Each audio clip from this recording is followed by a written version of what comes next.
Hey, what's going on, Flawless fam? Okay. So, really excited. This video, we're going to talk to you guys a little bit. And tomorrow's a huge day for us. Huge step in the right direction. Going to be on Fat Man Nation channel, Snakes and the Fat Man, 15 minutes of lame. Yes, we only get 15 minutes, so we're going to get up there. We're going to have a blast. You guys are going to see, the New York native versus the New Jersey native. There's a little, true stuff about New Jersey and New York not liking each other. Plus, we're going to have Audra there, so she's going to have her little southern twang on things.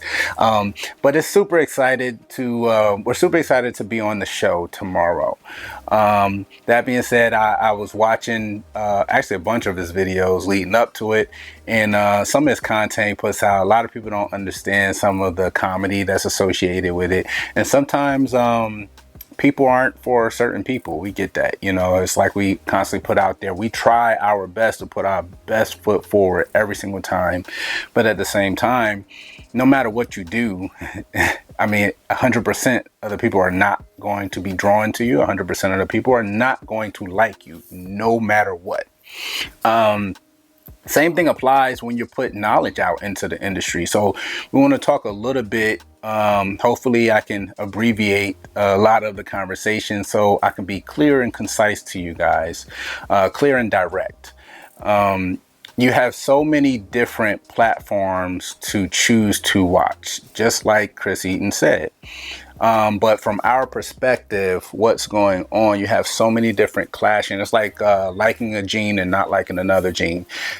Just because you prefer one gene or the other doesn't mean that the other gene has to be absolutely garbage, and maybe you just don't want to work with it, but you don't have to down someone else or another gene to lift your gene up.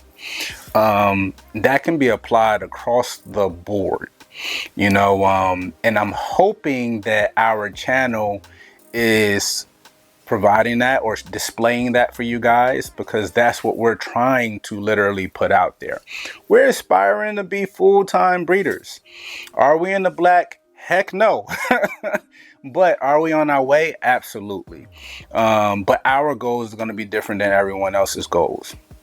You look at us and we're not trying to, the reason we don't really put a lot of dollar amounts out there, but we, at the same time, we want to be transparent with our people, because we don't want to provide a false narrative for someone looking to get into the industry and get in there and kind of get smacked in the face with reality.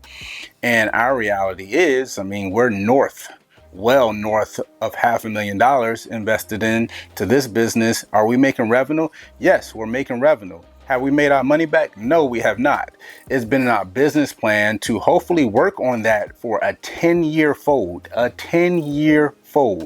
While doing that, making reinvestments along the way, hopefully not as much as we did on the startup, but at the same time, we literally are shooting for certain goals. Year one, we're shooting for 50 grand. Year two, we're shooting for 60. And so far, we're blowing those numbers out of the water. Some people will ask, even if you're $500,000 or over $500,000 invested to any business startup, why are you shooting for such low numbers? Because you have to grow up. You have to level up. Audra and I, we put our heads together and we thought, numbers wise at that time, COVID, that those were high but attainable numbers. Year one was insane.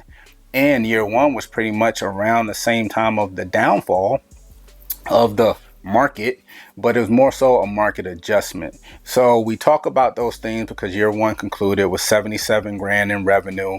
Again, still marketing with expenses. We expense out 15 grand a year for rodents. We're bringing that expense down drastically. We're well below 10 grand this year. So all issues we face along the way, we're transparent and make videos about them, put them out there for you guys to see.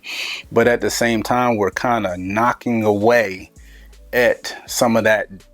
It's not really debt because we don't have any loans or anything, but we're knocking away at getting out of the red and getting into the black. The issue with talking about some of that business stuff is you have a lot of people that are on the hobbyist side and don't care to hear about the dollars and cents. Essentially, they just want to, whether they are enthusiasts and they just have a few, whether normals, whether single gene this, single gene that, that's their lane. They can do as they want, they can do as they please. But then you also have people that are genuine hobbyists and don't want to make any revenue, but still want the best of the best. They have money, they have, financial sources, who knows where it's coming from, whatever, it doesn't matter. But to them, it doesn't matter whether they make a dime off of breeding, they just want to have what they have. So you have all these different players in the industry as a whole. And guess what? Without one of them, things in the industry will decline. But at the same time, you have all these different personalities, different visions, different focus. And genuinely speaking, as long as you're happy and you're not disgruntled, I mean, who's to tell you that you're wrong? If you're in this industry as a hobbyist and you spend, 10 grand, 20 grand, 50 grand every year, and you got a smile on your face, ear to ear, not complaining about a thing, and you're enjoying it, then that's the cost of your enjoyment. For us, it's not that way because we're trying to go on a business route. So I say all that because this channel is not, I don't want to say safe haven, because if we're doing something wrong, we love constructive criticism. We try to kind of lift this platform up on that level. That's why Darren and I, we always kind of banter back and forth. Audra always says we have a bromance. And even with Tim over at Morphed Out Reptiles, we kind of toss ideas around between each other. And if one of us is saying, hey, yeah, that's probably not smart. That's dumb. Don't do that. But at the same time, whatever that decision was, it's still on that person to decide to still do that or not. We have to be straightforward with each other in order to make sure that we can pretty much see the light at the end of the tunnel. So a video like this kind of adds on, to Chris Eaton's video, because there's a place for everybody in this breeding game or in this keeping game, because some people buy expensive snakes and choose not to breed them. To 90%, 99% of the people, they're like, man, that's not smart. Why would you spend all that money? Because they have it. They're buying what you want. When you see things that you want, all of us in this life, you buy the things that you want. If you see things that's outside your reach, one or two things are going to happen. Either you're going to decide you don't want it, or you're going to put yourself in a financial situation through work, through making better financial decisions, whatever it may take to achieve or attain whatever that object may be. Again, we need to make these things super simple when it comes to, making decisions, when it comes to putting in input, when it comes to vision, when it comes to the entire industry, because whether you believe it or not, it takes a little bit of every single one of these personalities that you see out here to become an even better economy as well as industry.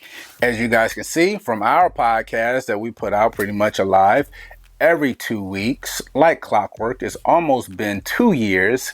We are really pushing hard and going strong at it, but at the same time, we have a little bit of everyone on that platform. We've had the heavy hitters, the big names up there, down to someone who's just started, breeding, who maybe just kind of chose a business name and they start acquiring, ball pythons here and there, maybe nothing cutting edge, but bring them on to kind of lift them up, get them some notoriety, and also it motivates them to kind of continue on their journey. It also allows the new breeders getting in, because again, we kind of reference that a lot. When we kind of went from only doing crested geckos and branched off over here with Flawless Exotic Creations, we were told, 2 or 3 times that this was not the best move to do.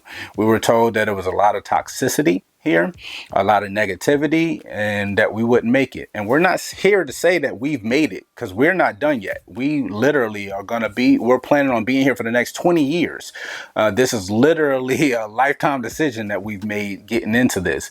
But at the same time, being here in the moment, building up to this, we haven't experienced all this toxicity. Maybe because we don't, gravitate toward negativity. We don't deal in it at all. We just kind of go to the beat our own drum and do our own thing and keep it moving. But this is also our way to kind of kick a lot of that negativity out. You lift up the little breeder or the small keeper. You lift up the medium level keeper. You lift up the big breeder that's doing them. Meaning you give the breeders their props. We give a lot of props to Justin over at Canova all the time. But we haven't purchased anything from Canova yet.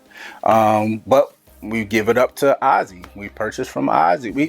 We give it up to anyone that's worthy of the respect for the knowledge and information and the things that they have done in the industry and continue to do in the industry. And in doing that, hopefully you guys enjoy it. Hopefully you enjoy the content. Hopefully you enjoy the snakes and what we produce, in the directions we go. Hopefully we can spark new ideas upon you to do different things with, stepping outside of your comfort zone. And at the very minimum, at least subscribe here so you can see some of the content we're dropping on a consistent basis. And pretty much going to wrap it up there. But check us out tomorrow, Wednesday, January 15th, 9 p.m., the Fat Man Nation. Tune in. We're going to go at it. It's Will, Flawless Exotic Creations, and we out.